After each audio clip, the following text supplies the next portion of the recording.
Le CICNS a souhaité rencontrer le représentant d'un groupe religieux bien connu du grand public pour avoir été une des toutes premières cibles de la chasse aux sectes en France. Monsieur Laurent Ladouce est chargé des relations publiques pour la branche française de l'Église de l'Unification.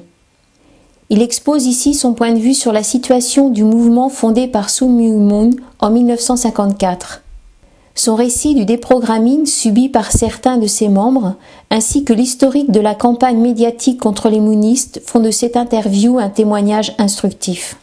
Le mouvement est né en Corée en 1954, donc ça fait 52 ans maintenant, et les premiers missionnaires sont ensuite allés au Japon, aux États-Unis, et le premier missionnaire en France, Rainer Vincenz, est venu en 1966. Et donc au bout de 2 ans, il a pu trouver son premier disciple, Henri Blanchard, qui était un ancien moine picpusien, qui a connu donc ce mouvement en 68. Et à partir de là, on s'est développé régulièrement. C'est inconcevable au départ qu'on se retrouve pris dans des polémiques invraisemblables, objets d'accusation, de rumeurs de toutes sortes. Mais malheureusement, ça a été notre expérience. Alors, notre mouvement, c'est vrai, a créé beaucoup de scandales. Et ce n'est pas du tout parce que nous l'avons cherché, au contraire, a priori, on aime tout le monde, peut-être même d'une façon assez naïve. Et puis rapidement, on s'est trouvé en face d'accusations énormes. Je dirais qu'il y a eu 2 phases, enfin telles que je l'ai connues en France. La phase que j'appellerais de la secte Moon. Et ça a commencé avec un article de Ouest France, le 21 janvier 1975.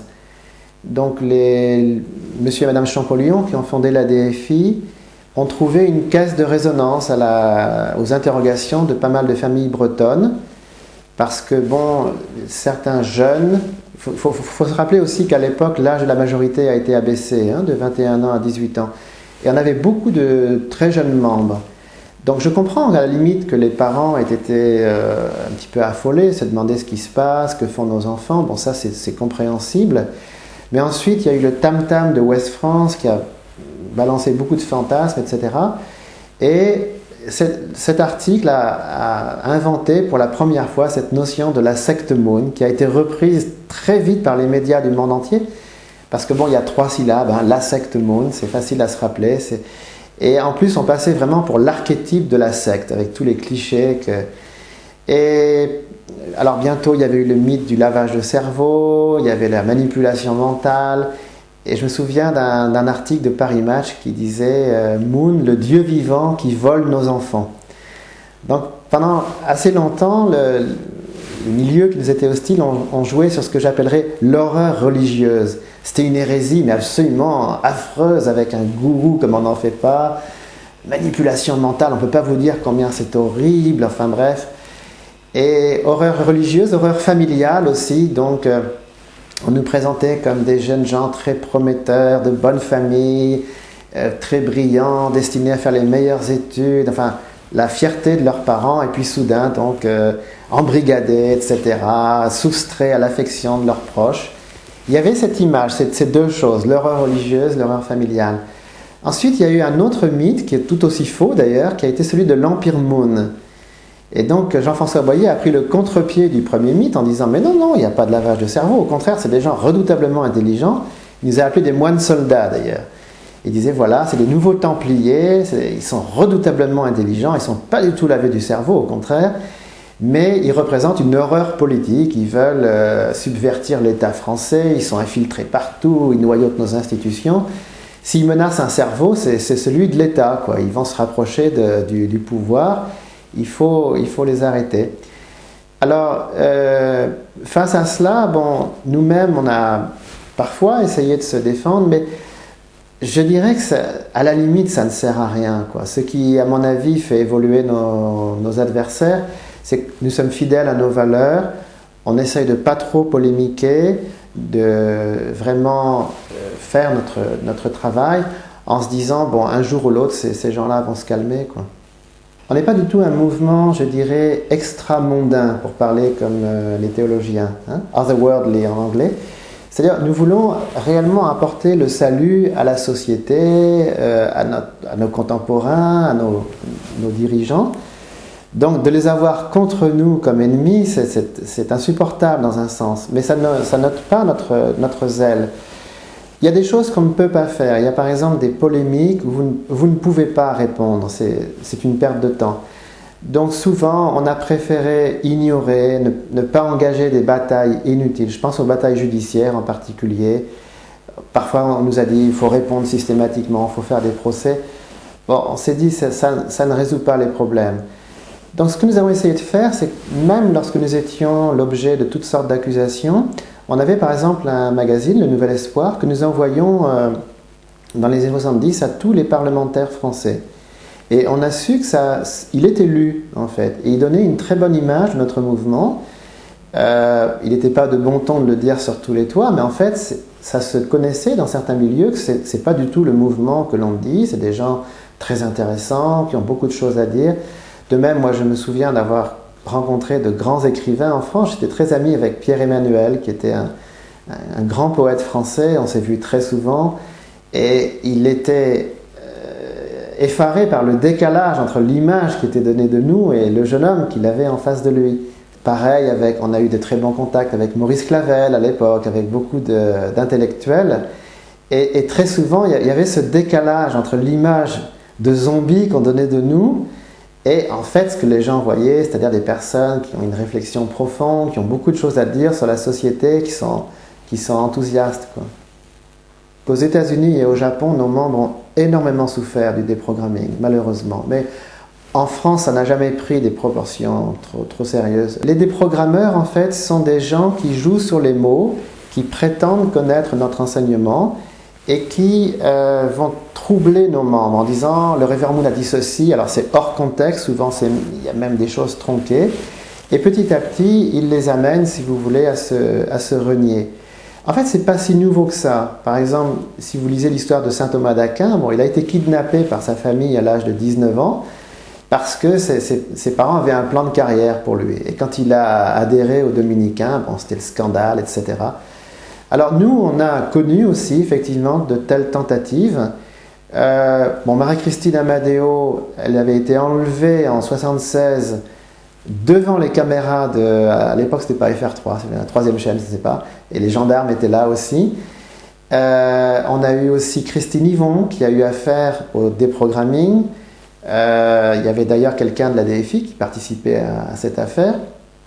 Et le cas le plus sérieux, ça a été Claire Château, qui a été enlevée devant un commissariat de police à Besançon en 82.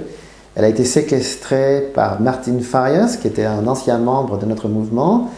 Il y avait aussi les parents de Claire, malheureusement, et il y avait Alexandra Schmidt, qui à l'époque était la vice-présidente de la DFI. Bon, en particulier, Claire Château ne pouvait pas aller aux toilettes librement, la porte était ouverte, quelqu'un la regardait faire ses besoins, et elle allait être soumise à un déprogramming, si vous voulez. Heureusement que nous-mêmes, nous avons alerté le procureur de Besançon, lui a indiqué dans quel endroit elle était séquestrée, et la police a fait son travail. Sinon, il y a eu des membres de notre mouvement qui ont eu des ennuis, soit sur le plan professionnel, soit familiaux, ça peut arriver, quoi. C'est vrai qu'on a essayé parfois de dialoguer avec les médias, lorsqu'il n'y avait pas de grosses affaires nous concernant, lorsque la situation semblait plus banale, d'établir une relation. Mais il faut dire que les médias ne cherchent pas cette banalisation. En langage médiatique, les sectes, c'est ce qu'on appelle un marronnier. C'est un sujet qui revient très souvent, tous les ans, il faut en parler. Et les médias ne cherchent pas du tout à donner une autre image. Il y en a qui ont essayé. Je me souviens qu'une fois dans Le Point, il y avait un article sur les témoins de Jéhovah disant que finalement ces gens-là font peut-être du bien dans les banlieues, etc. Eh bien, en fait, c'est très rare d'avoir ce genre d'article. En France, effectivement, on a, depuis des années maintenant, nous avons des outils de l'État assez sévères, disons, contre les nouveaux mouvements religieux. Bon, il y a eu la commission parlementaire de 1996 avec la liste des 172 sectes dangereuses. Il y a eu la création de la MILS, la mission interministérielle de lutte contre les sectes. Il n'y a qu'en France qu'on voit ce genre de choses. Dans n'importe quel pays démocratique, ça ferait bondir les gens. Mais en France, ça passe. Et maintenant, il y a la Miviludes. Bon, là aussi, je crois qu'il faut voir les choses avec détachement. Moi, je dirais que la France, c'est pas ça. D'abord, c'est quand même un pays spirituel. Longtemps, on disait que c'était la fille aînée de l'Église. Moi, c'est le visage que je veux d'abord voir de la France. Et il y a aussi, dans notre pays, alors, allez savoir pourquoi, des passions anti-religieuses. Moi, je pense qu'il faut resituer toute cette agitation dans ce contexte. À mon avis, la Miviludes, etc., ce sont les héritiers, si vous voulez, de ces chasseurs d'hérétiques, chasseurs de sorcières qu'il y a toujours eu en France. Ils ont un autre langage aujourd'hui qui n'est pas celui de l'hérésie ou du rationalisme, mais ils emploient des termes de manipulation mentale. Enfin, ils ont tout un vocabulaire pour se justifier. Je pense que le seul espoir de changement, c'est les personnes qui ont fait partie de ces combats et qui, je dirais, s'en repentent. Bon, je vois que Madame Tavernier, récemment, a donné un entretien au Monde et elle dit que, bon, la DFI, dont elle a été présidente, est allée beaucoup trop loin, que maintenant, ils se mettent à dénoncer la Rose-Croix, que ce n'est pas juste. Elle-même, elle a été incriminée parce que sa fille fréquentait l'école Rudolf Steiner, si j'ai bien compris. Donc finalement, ces gens sont victimes des cabales qu'ils ont lancées. Peut-être je suis pessimiste, mais pour moi, c'est le seul espoir que le débat puisse changer. J'ai remarqué, maintenant, on a beau dire, vous savez, ça n'est pas du tout comme ça en Europe. La France est un cas exceptionnel. Eh bien, les gens sont encore plus enragés. On a beau leur dire, mais calmez-vous, voyagez un peu, allez voir ailleurs, vous verrez, c'est pas comme ça. Ça les conforte encore plus. Ils disent, finalement, c'est nous seuls qui avons raison, personne ne nous comprend. Pour les organisations anti-sectes, a priori, tout ce qui est de l'ordre de la souffrance des parents, ça c'est quelque chose que je peux profondément comprendre.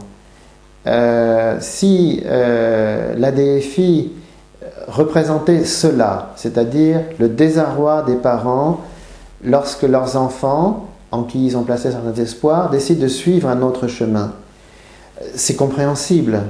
Bon, tout néophyte a un langage qui peut paraître halluciné pour son entourage. Et il est bon que nos parents nous remettent un peu en place, nous disent « Mais est-ce que tu es sûr d'avoir trouvé le royaume de Dieu? Est-ce que tu ne te trompes pas? Est-ce que tu as bien lu l'enseignement du révérend Moon ?» Ces questions sont raisonnables. Moi-même, j'ai connu ce mouvement, je n'avais même pas 18 ans. Mes professeurs, très sincèrement, j'étais en hippocane, ils m'ont dit « Mais vous êtes fou, vous êtes un élève tellement brillant, qu'est-ce que vous allez faire là ?» Je n'ai pas rejeté mes professeurs, j'ai suivi leurs conseils. Mon professeur de philo m'a dit « Mais la douce, vous êtes fou, vous devez lire Kant, vous devez lire tout Kant, ça va vous guérir. » Je lui obéis, j'ai lu Kant. Et après, je lui ai dit « Mais Kant, c'est merveilleux, ça me conforte encore plus dans l'idée que le révérend Moon est un homme bon. » Donc, je n'ai pas cherché à renier mes professeurs. Je respecte mes parents, bien sûr. Je comprends que mes parents m'aient demandé de réfléchir, que mes professeurs me l'aient demandé, mes amis, etc. Et si la DFI s'en tenait à ce rôle, c'est-à-dire des parents qui sont concernés, je dirais pourquoi pas.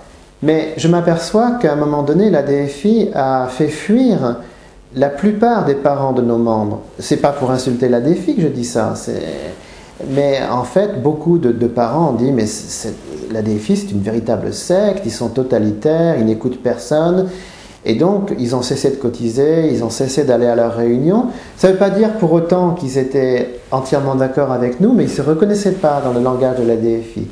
Quand j'ai vu combien la DFI recevait de subventions publiques, devenait, comment on appelle ça, association d'utilité publique, etc., je me dis, ça va trop loin. J'ai même lu récemment que l'abbé Trousselard, qui a 79 ans, se définit lui-même comme obsédé sectuel. C'est joli comme tout, quoi.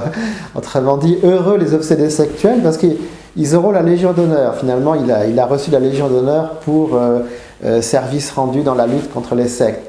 Donc ça veut tout dire. L'État subventionne des mouvements qui sont, à mon avis, fanatiques.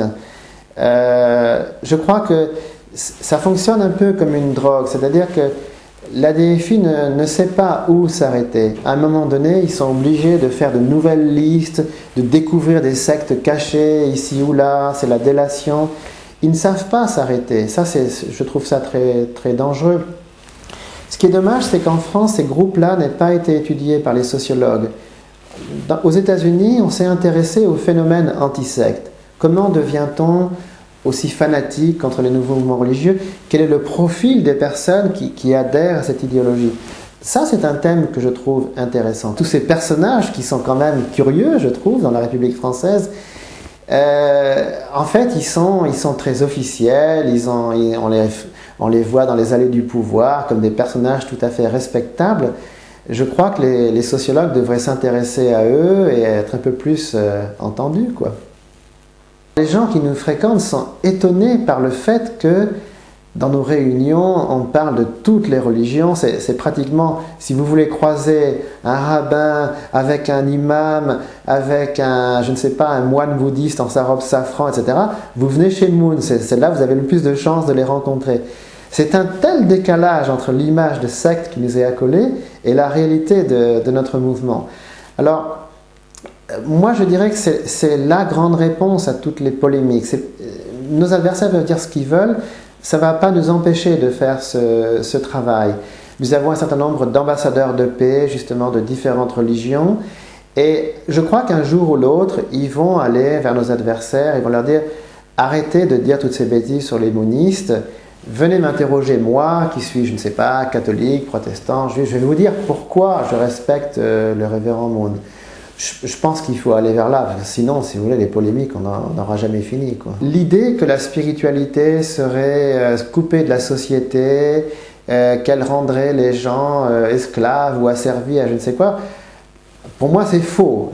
Tel que je le vois, la spiritualité, c'est être libre, c'est être responsable, et j'espère participer à la vie sociale. Nos membres, tels que je le vois en France, sont relativement militants. C'est-à-dire que, outre notre adhésion à notre Église et toutes les obligations que cela comporte, je vois qu'il y a beaucoup de nos membres qui sont parents d'élèves, certains sont dans des associations sportives, d'autres militent dans des associations de quartier. En fait, on ne sait pas toujours ce qu'ils font, mais je vois qu'en général, ils sont certainement autant, sinon plus impliqués dans la vie associative. Et je crois que justement ceux qui étudient les nouveaux mouvements religieux, ils devraient s'intéresser à cet aspect des choses.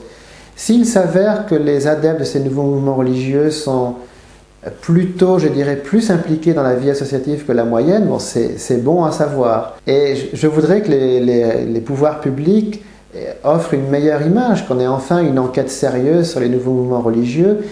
Si on a des choses à nous reprocher, bon, qu'on le dise, qu'on fasse objet de condamnation devant les tribunaux, pourquoi pas, mais qu'on dise aussi tout ce que nous faisons de bien, même si ça déplaît aux gens, quoi.